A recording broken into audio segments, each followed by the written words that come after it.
What's up, guys? Welcome back to Newswave. There's some big stuff to talk about today with one real big release date that we finally have now with Doom on the Nintendo Switch. So let's get started. So Doom on the Nintendo Switch right away is coming out November 10th. This was revealed in a video that was released by id Software, where they had this big discussion about really Nintendo and Doom and really going back to Nintendo, something that you could tell they really wanted to do as the developers were talking about. So they kind of go over it, they show us some direct feed footage, and then they drop that release date of November 10th. And you may be thinking, wow, there seems to be a lot of games coming out that week, and this is correct. There is obviously Mario Odyssey is out at the end of this month, the 27th, but then following up from there, we also have Skyrim, which is out a week later, and then between those two releases, you have LA Noire coming out. So there is going to be a pretty rapid succession of releases there, so you're going to want to pick which ones you're getting if you're not getting all of them. You're going to have to kind of weigh which game you want, and that's an issue that's it's interesting because for a while there, Nintendo fans didn't have that issue, right? When you had the Wii U, where there weren't a lot of releases showing up, but now you have that exact problem. You have to pick between, well, am I getting Skyrim? Am I getting LA Noire? Or am I getting Doom? And then, of course, later on, you also have Xenoblade coming out a few weeks after that. So there are going to be a bunch of releases, and then you sprinkle all the indie games in, and the Nintendo Switch is building a pretty good library, something that I think a lot of people weren't expecting. So November 10th is Doom, and it's going to be interesting because that is actually a week before Skyrim. We've known about Skyrim for a long time, ever since they, first showed off the Switch, despite them denying it. There was Skyrim being played on it. So we've known about it for a while that it's showing up, but Doom is going to beat it to retail, which is interesting. But at least we'll have an idea of how it plays leading up to there, because I'm sure a lot of people will at least get it for review. And it is coming a week before Skyrim, so we can dive into that before people who have never played Skyrim before dive into Skyrim. And trust me, if you've never played Skyrim before, get ready, because you're going to be lost in that world for a while. So it's good stuff. Doom, November 10th, should be fun. Next up, let's talk about the UK sales charts. We seem to talk about these pretty much every week now because a lot of releases are coming out, and it's interesting to see how they place over on the UK sales charts. And there was one very interesting entry. So we know Evil Within 2 was coming out, right? We knew it's been coming. We've known it's been coming for a while now. It releases in a time where it should do well. It's kind of a horror game. We're in October, where obviously Halloween is coming up, so you figure it'd get picked up pretty well. Reviews were pretty good for it. People said it was better than the first one, which that's what you want to do with a sequel. So here it is, except for one issue. It's been reported in the UK with the sales charts that it actually did 75% less in terms of retail sales than the first one. This includes Amazon and all retail storefronts, which means it's not counting digital.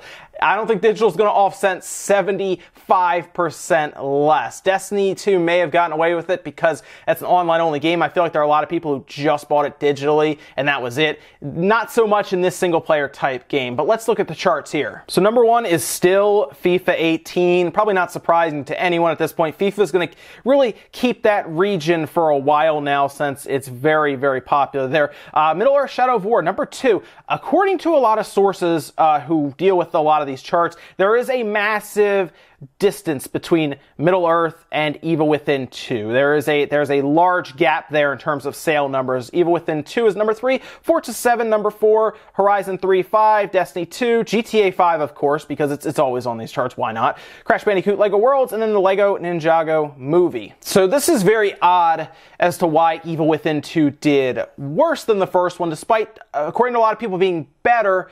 It could be because it released around when Shadow of War came out. Maybe that took over the sales charts there. Obviously, it's number 2, and then we have Evil Within 2 below that, number 3. But the difference apparently is massive. 75% down means Evil Within 2 probably sold, I want to say, roughly 12 to 13,000 units in the UK, which isn't good for what they're trying to push that as. In a time, in October, when horror games should be very popular. It's very interesting. I don't know why that's the case. Marketing has not been good on Bethesda's part most times. That's all I can imagine. I don't know. I figured people would have bought into horror games in the month that has Halloween. But you guys should let me know down in the comments if you didn't buy Evil Within 2. Is it just because you didn't like the first one, so you're just passing on the second one? Or have you just heard nothing about it and, well, that's why the marketing's been bad? Let me know down below. Next up, we have a very interesting system that was announced yesterday. That's the from NT Analog. That's the Super NT. You may be wondering what that is. Well, it is pretty much think of like, you know how we have the Retron 2s, for example, that plays Nintendo and Super Nintendo, a clone system. That's kind of what this is, except it operates on hardware-based emulation rather than software-based, where you see a lot of systems come out that really are designed to emulate how a Super Nintendo functions, not actually provide you with the hardware that can do it. In this case, though, they are doing just that. It's going to run through HDMI, it's going to be 1080p, and it's going to be as true to Super Nintendo actual hardware as you can get. Now you're going to see it right here, and it comes in a couple of different colors, including black, the standard Famicom, Super Famicom look, clear. There's a couple different ones. It's a little pricey at $189.99. However, anyone who's dealt with FPGA type systems know they're generally pretty expensive. This is actually on the cheaper end for something like that. It's region free. It'll work pretty much all over the world with different power supplies, HDMI 1080, 720, or 480p, NTSC and PAL support, and it's supposed to be lag free and zero signal degradation. So this is going to be a very interesting system that comes out for the collectors who want a new system that will work well for their flat screen, that will at least keep relatively the same look and feel. FPGA systems generally tend to be very, very close to the originals, almost exactly, which is awesome. That's why you have that premium price point. It's not due out till February 2018. They are taking pre-orders starting now, so you can go check it out. This all went out in a press release yesterday to everyone who had signed up to our newsletter, so if you want to continue getting updates from them specifically, definitely sign up for their newsletter and updates, because if you're a big retro fan and you've been wanting a system you can hook up to your larger flat screen TV and get a nice 1080p clean picture, but still plays your actual cartridges, like maybe you have a massive collection, but the Super Nintendo isn't doing it for you because it's running through composite video. It just doesn't look very good, and you don't want to deal with all of the emulator systems. Like the Retron 5 plays a bunch of games. It's like $140, but it's all emulated, right? This is straight up hardware FPGA solution. Only plays Super Nintendo games, but it also uses your original controllers. You don't have to use their controllers, it uses the same plugin. This is pretty cool if you're a collector, and I look forward to seeing if they go any further with this. They've done, I believe, Nintendo, they've done Super Nintendo. We'll see if they keep going up. Maybe they can tackle the Nintendo 64 at some point. I don't think they've done that yet, but it would be pretty cool if they could figure that out. And in our last bit of news, we talked about Pokemon Go recently, that the developers were kind of hinting from Niantic, hinting at Pokemon Gen 3 coming at some point. They'd like it to be soon, but it's on the way eventually. Well, according to data miners, it might be coming sooner than you think. So if you're a fan of Pokemon Go, I'm going to tell you now, get ready. Gen 3 is right around the corner. So data miners in the Sylph Road Guild found that the Halloween event coming up, the update that they're going to do, has some key pieces of artwork for like loading screens. So when you first sign in, you usually get a loading screen of some kind. In this case, it's going to be Halloween themed, and you're going to see right here, oh, there's some Pokemon there that shouldn't be, at least ones that aren't in the game yet. Now you can see them kind of on the hill there. You have Dusclops, Duskull, and then several others that are not in the game currently. Furthermore, they went through and found sounds included in Pokemon Go's new update files that are for species from the Pokédex that are up to entry 386, like Deoxys, for example. Pokemon that are just not in the game right now, but are apparently in this update. So there's a few things that could be happening. More than likely, because you're going to see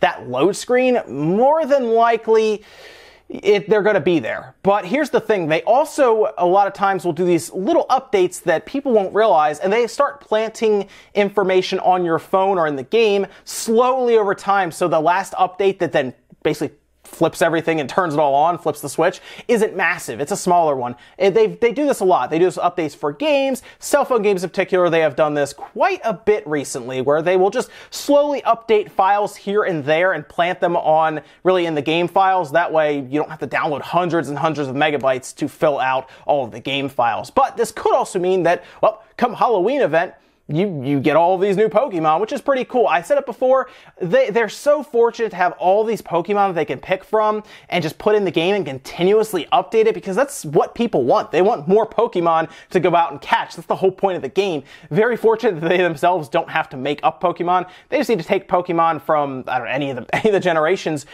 make sprites for them and put them in the game, and that's it. So very fortunate on their part. And you know what? If you're into Pokemon Go, get excited, because you'll have a whole slew of new Pokemon to go out and catch, and it looks like they'll have like this really cool Halloween theme coming up. And that's it for Newswave today, guys. If you're new here, consider subscribing. We do all the different gaming news 8 a.m. Eastern time every weekday morning. And if you enjoyed the video, hit the like button. It helps the video kind of in the search results and get recommended and everything. But furthermore, let me know what you think about any of the stuff we talked about today. I mean, we just saw the UK sales charts that, well, they weren't the best for Evil Within 2, and I can't figure out why. It's supposedly a good game, and it's at a good time for horror games. It's very weird. We'll see what the MPDs tell us and really go from there, because that's all we can do at this point. Also, let me know what you think about the release date for Doom, because it seems like there's a lot of stuff for the Switch coming out in a very small time period. It's gonna be hard for people to play a lot of these games, or really just be able to buy them in general, because so many are coming out. You're probably gonna have to pick and choose, but it also gives people plenty of games to pick from if they're doing things like giving